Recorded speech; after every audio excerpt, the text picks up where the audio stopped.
Assalamualaikum warahmatullahi wabarakatuh. Kembali lagi di channel Pena Mahabbah.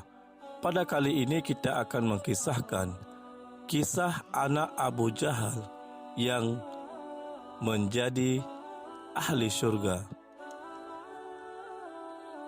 Tanda-tanda kemunduran kaum musyrikin kian tampak setelah Perang Khandak. Akhirnya terjadilah peristiwa penaklukan Makkah ataupun yang dikenal dengan Fathul Makkah. Dukungkanlah dakwah kami ini dengan cara like, komen dan berlangganan, serta bagikanlah dakwah kami ini agar bermanfaat bagi yang lainnya. Semoga Allah membalaskan kebaikan anda. Kaum Quraisy benar-benar tidak berdaya menghadapi gelombongan Muslim yang bergerak dari arah Madinah.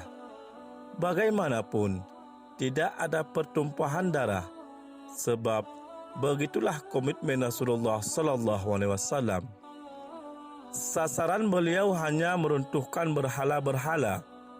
Tujuannya menyadarkan sekalian manusia bahawa hanya Allah lah yang berhak disembah. Para petinggi Quraisy sudah memutuskan diam di tempat, tidak menghalangi Rasulullah sallallahu alaihi wasallam dan kaumnya untuk menguasai Mekah. Mereka sadar diri kolektif sudah lemah dalam peristiwa ini. Ikrimah bin Am bin Hisham bertindak lain, sebab ia masih tidak suka terhadap pengaruh Islam. Ikrimah adalah anak daripada Abu Jahal. Putra Abu Jahal itu hendak melawan konsensus para pemuka Quraisy, sehingga memimpin beberapa pengikutnya menyerang pasukan Muslim. Namun, upaya Ikrimah berhasil dipatahkan oleh Khalid bin Walid. Lantaran takut dihukum mati, begitu tahu kekalahan suaminya, Ummu Hakam memohon kepada Rasulullah sallallahu alaihi wasallam agar mengampuni Ikrimah.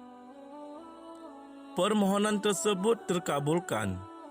Ummu Hakam segera menyusul ke Yaman.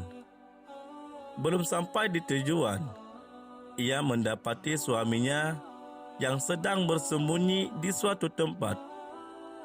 Ummu Hakam memujuknya agar bersedia kembali ke Mekah dengan jaminan ampunan dari Rasulullah sallallahu alaihi wasallam. Sementara itu di Mekah, Rasulullah sallallahu alaihi wasallam sudah mengumpulkan beberapa sahabatnya.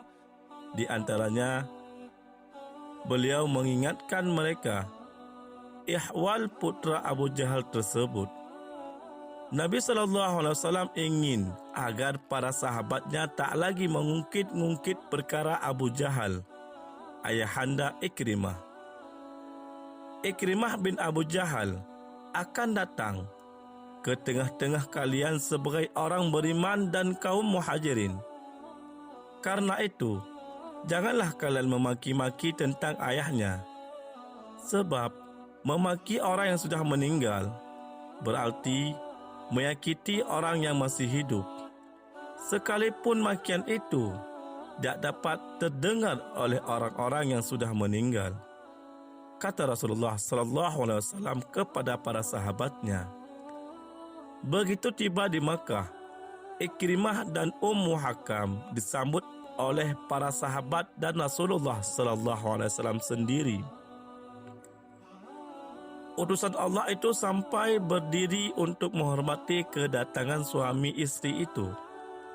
Para sahabat juga menyambut keduanya dengan wajah gembira. Ketika Rasulullah SAW duduk kembali, Ikrimah dan pasangannya itu memohon izin untuk mengucapkan 2 kalimah syahadat di hadapan beliau.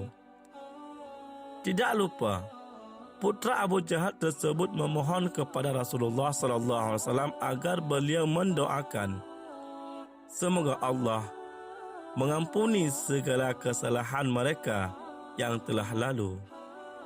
Rasulullah SAW pun mengabulkan permintaan Ikrimah tersebut. Demi Allah, ya Rasulullah, Tidak satu dinar pun uang telah saya habiskan untuk menghentikan agama Allah di masa lalu.